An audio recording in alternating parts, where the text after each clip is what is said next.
Hi hello അസ്സലാമു അലൈക്കും. ഞാനൊരു കൊച്ചു കഥ പറയാം. കഥയുടെ പേര് പണം, പദവി, പ്രശസ്തി. ഒരാൾ തൻ്റെ ഭാര്യയോടൊപ്പം വിലയേറിയ തൻ്റെ കാറിൽ യാത്രയിലാണ്. യാത്രാമധ്യേ സ്യൂട്ടും കോട്ടുമണിഞ്ഞ ഒരു മൊഞ്ചുള്ള ചെറുപ്പക്കാരൻ കൈനീട്ടി. കാർ നിർത്തിയപ്പോൾ അയാൾ ചോദിച്ചു, എന്നെ കൂടി കൊണ്ടുപോകുമോ?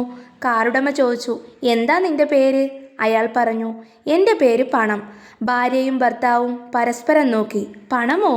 ഇരുവർക്കും സന്തോഷമായി. എന്നാലും അനുവാദത്തിനായി അയാൾ ഭാര്യയെ നോക്കി. ഭാര്യ താൽപ്പര്യപൂർവ്വം പറഞ്ഞു, ഒന്നും ചിന്തിക്കേണ്ട, കയറ്റിക്കോളൂ. അങ്ങനെ പണത്തെയും കയറ്റി കാർ മുമ്പോട്ട് പോയി. അപ്പോൾ അവിടെ മറ്റൊരാൾ കൈ കാണിക്കുന്നു. അയാളും ഒരു ചുള്ളനാണ്. സ്യൂട്ടും കോട്ടും അണിഞ്ഞിട്ടുണ്ട്. അദ്ദേഹം പറഞ്ഞു, എന്നെ കൂടി കൊണ്ടുപോകുമോ? പേര് ചോദിച്ചപ്പോൾ അദ്ദേഹം പറഞ്ഞു, ഞാൻ പദവിയാണ്.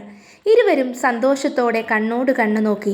ഭാര്യയുടെ അനുവാദം ചോദിച്ചപ്പോൾ അവൾ സന്തോഷത്തോടെ അനുവാദം കൊടുത്തു. അങ്ങനെ പദവിയെയും കാറിൽ കയറ്റി യാത്ര തുടർന്നു. കുറച്ച് മുന്നോട്ട് പോയപ്പോൾ മറ്റൊരാൾ കൈ കാണിച്ചു. കാർ നിർത്തി പേര് ചോദിച്ചപ്പോൾ അദ്ദേഹം പറഞ്ഞു, എൻ്റെ പേര് പ്രശസ്തി. ഭാര്യ അതീവ താൽപ്പര്യത്തോടെ അദ്ദേഹത്തെയും കയറ്റാൻ ആവശ്യപ്പെട്ടു. അങ്ങനെ അദ്ദേഹത്തെയും കയറ്റി കാർ മുന്നോട്ട് കുതിച്ചു. കുറച്ച് മുന്നോട്ട് ചെന്നപ്പോൾ മറ്റൊരാൾ കൈ കാണിച്ചു. ശുഭ്രവസ്ത്രധാരിയായ തലപ്പാവണിഞ്ഞ ഒരു താടിക്കാരൻ. അദ്ദേഹം തന്നെ കൂടി കൊണ്ടുപോകുമോ എന്ന് ചോദിച്ചു. പേര് ചോദിച്ചപ്പോൾ പറഞ്ഞു, എൻ്റെ പേര് ദീൻ എന്നാണ്. ഭർത്താവ് ഭാര്യയോട് അനുവാദം ചോദിച്ചു. ഭാര്യ പറഞ്ഞു, മറ്റൊന്നുമല്ല, കാറിൽ ഇനി സ്ഥലമില്ലല്ലോ. അങ്ങനെ അവർ അദ്ദേഹത്തെ കയറ്റാതെ വീണ്ടും മുൻപോട്ട് പോയി. അവിടെ ചെന്നപ്പോൾ ഒരു ചെക്ക് പോസ്റ്റ് ഉണ്ടായിരുന്നു. അവിടെ കാർ നിർത്തി പരിശോധിച്ചു. കാറിൽ ആരെല്ലാം ഉണ്ടെന്ന് ഉദ്യോഗസ്ഥർ ചോദിച്ചു. അവർ അഭിമാനത്തോടെ പറഞ്ഞു, കാറിൽ പണമുണ്ട്, പദവിയുണ്ട്, പ്രശസ്തിയുണ്ട്. അവർ ചോദിച്ചു, അല്ല, ദീനില്ലേ?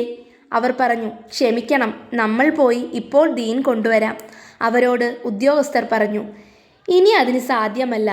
നിങ്ങൾക്ക് മുന്നോട്ട് പോകാൻ സാധ്യമല്ല. നിങ്ങളുടെ യാത്ര ഇതോടെ അവസാനിച്ചു. നിങ്ങളുടെ പണവും പദവിയും പ്രശസ്തിയും ഉപേക്ഷിച്ച് നിങ്ങൾ വരിക. നിങ്ങളെ ജയിലിൽ അടയ്ക്കപ്പെടുകയാണ്.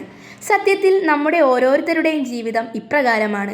ജീവിതത്തിൻ്റെ നല്ല നിമിഷങ്ങൾ പണവും പദവിയും പ്രശസ്തിയും ഉണ്ടാക്കാനായി നാം ഇല്ലാതാക്കുന്നു.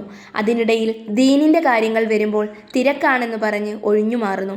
അവസാനം മരണത്തിൻ്റെ മാലാക കൂട്ടിക്കൊണ്ടു പോകാൻ വരുമ്പോൾ ദീൻ ഉണ്ടാക്കാൻ ഒരവസരം കൂടി തരുമോ എന്ന് കേണപേക്ഷിക്കുന്നു.